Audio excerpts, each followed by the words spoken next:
here, and it is good to see you all. I'm glad I could share that instrument with you. Let me go ahead and just adjust the camera real quick here.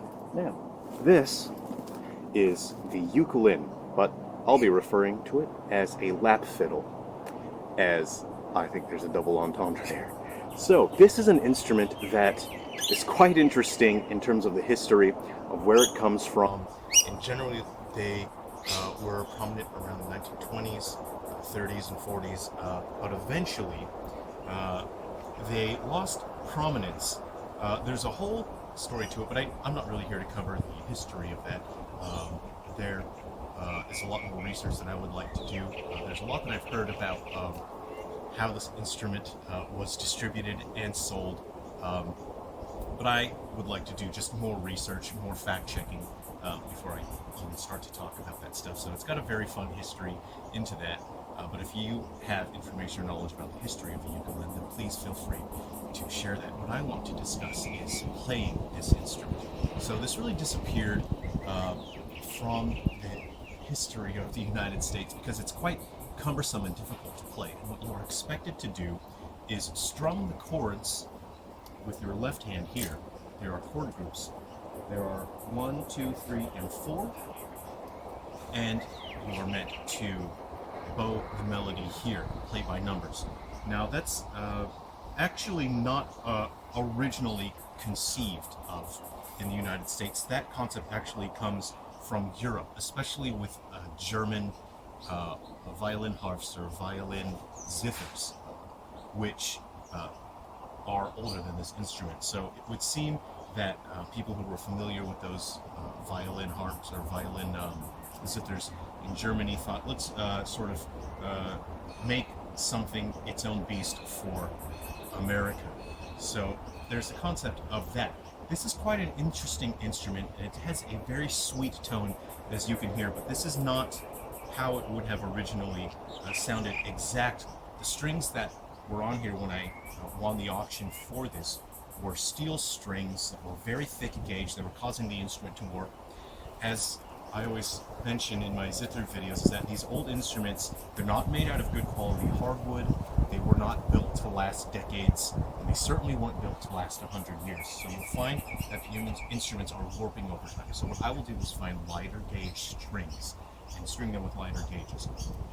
What I've actually done here is I've replaced the strings on which you play the melody with violin strings. They have a much softer core, and they result in this very sweet tone here.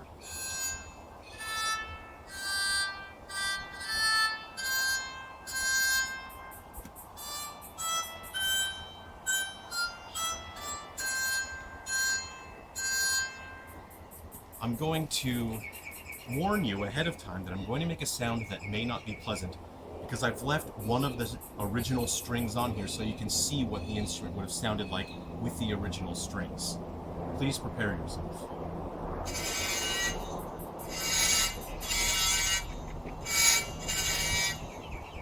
That is the low D, and while that makes great sound effects or part of the soundtrack for a horror video game or movie, that may not be what you want. So I've left that on there to show you what the original strings sounded like. I've replaced basically all of them with violin strings for a nice, soft, even tone.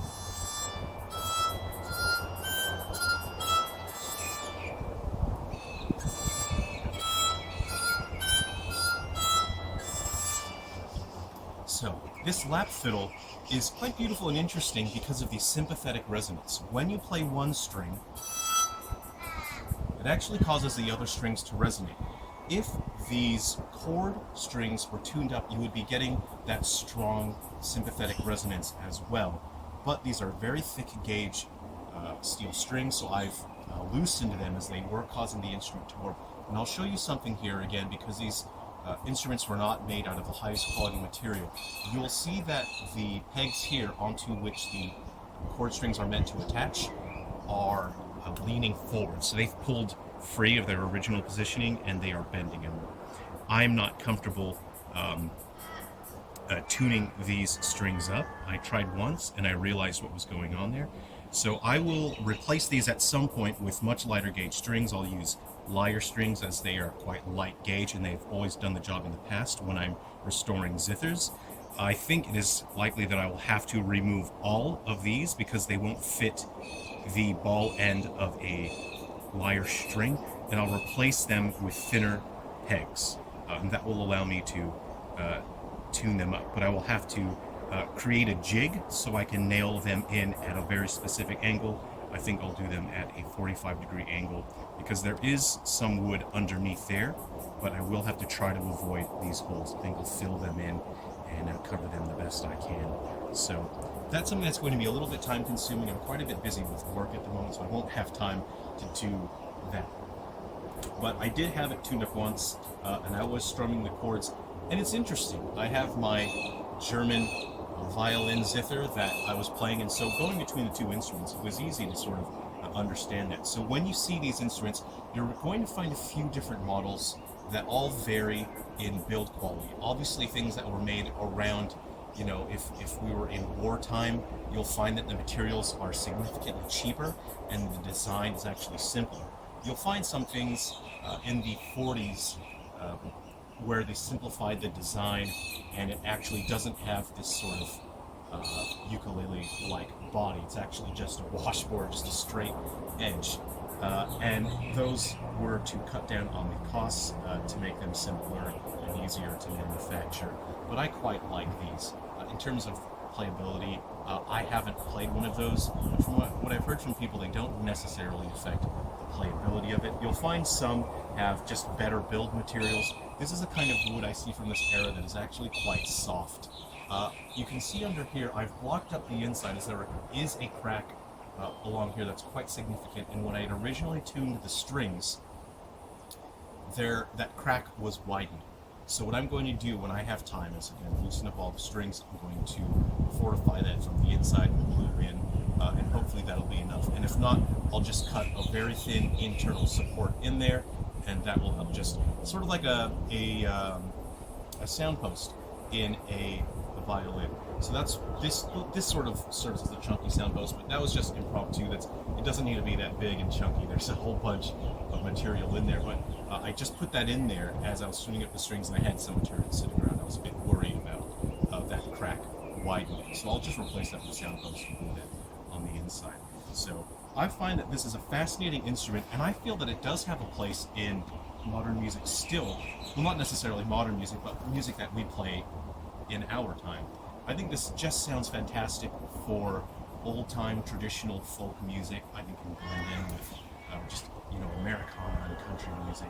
If you are sitting around in a jam, there's a fair amount of projection if there's just, you know, maybe up to 3 or 4 other musicians. If you want a sort of fiddle sound, this doesn't really get you the fiddle sound, but it is similar to the fiddle sound, and you don't have to worry about the intonation if you have a tough time playing on a fingerboard, you know, an instrument that doesn't have frets. But say you have an ensemble and a group of people and you enjoy playing music, but you don't have a fiddle player, or you do have a fiddle player, but he's kind of an a-hole, and then you don't really like inviting him over. Maybe he drinks all of your beer and he eats all the good snacks and he just leaves everyone like plain, you know, like plain salt chips, you know, and he eats the good stuff. You know, and so you don't like inviting that fiddle player over. Then you don't need that fiddle player anymore. Get yourself a ukulin. You can tune it up with violin strings for a much sweeter, softer sound, and you'll have a little something like this.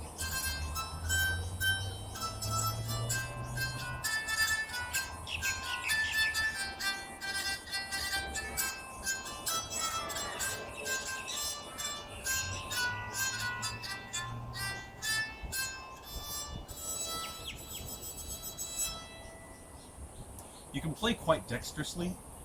It is a little difficult to switch between certain intervals. For example,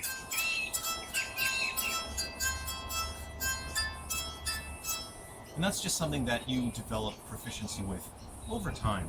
It is easier to transition when you're going from the right side to the left side, or vice versa.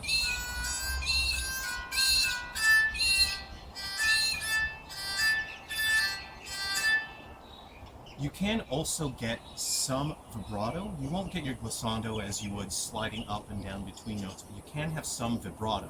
You would not do that the same way that you would on other bowed instruments, and it's a forbidden technique. This is not something that you should ever do on other bowed instruments where you are playing with a fingerboard.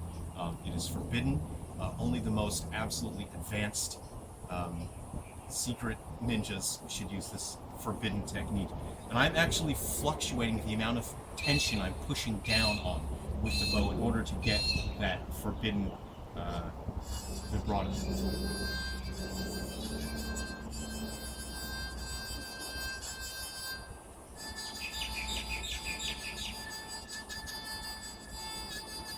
So you can see, I'll go a little closer to the camera now, I'm fluctuating. I'm not bouncing it, but I'm fluctuating. I'm pushing down with my thumb.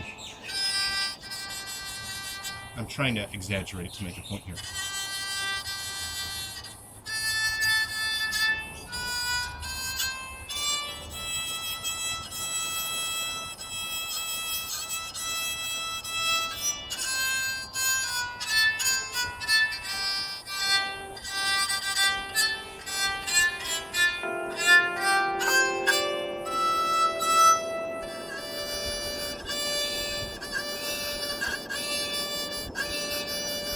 Anyway, I'm trying to just show you that you can get some vibrato. It's a quite difficult technique to get right because the amount of pressure that you can variate between the strings really changes. So between string to string, you can't apply the same amount of varying pressure from that string as you can to, say, that one. Or you'll get squeaking. So it's something that you have to figure out and learn on your own. Now, admittedly, I don't get the chance to play this ukulele very much. I'm going to call it a lap fiddle, but I'm very busy with work. But when I find time, I like to sit out in the yard and I like to play this. It's quite a sweet sound, very pleasant. I have used it in compositions and recordings for my work, and it really added something to the soundtrack there. So I hope you've enjoyed having a look at this. I'm going to call it a lap fiddle. This is the ukulele. This particular model is this one's probably from the late 30s or so to the early 40s. So you find them from different decades, but generally I think it's around the 60s. They just threw all of them in a dumpster fire. But if you are looking for one, you can find them on eBay. You may find them in antique shops, and if you can, just wander into someone's attic or a barn, and you're likely going to find one sitting in there. So I've been Jerrel, and this is my YouTube channel. I'll be branding it Mountain Home. So thanks for watching that. I'm not a YouTuber. I don't want to say that I have a YouTube channel, but I just want to make some cool videos to share with people, sharing my collection, sharing things that I'm passionate about, things that I enjoy. So please don't subscribe to me because I'm not a YouTuber, but I'm going to try to upload at least once a day, sharing something interesting. Take care of yourselves, everyone, and we'll again soon.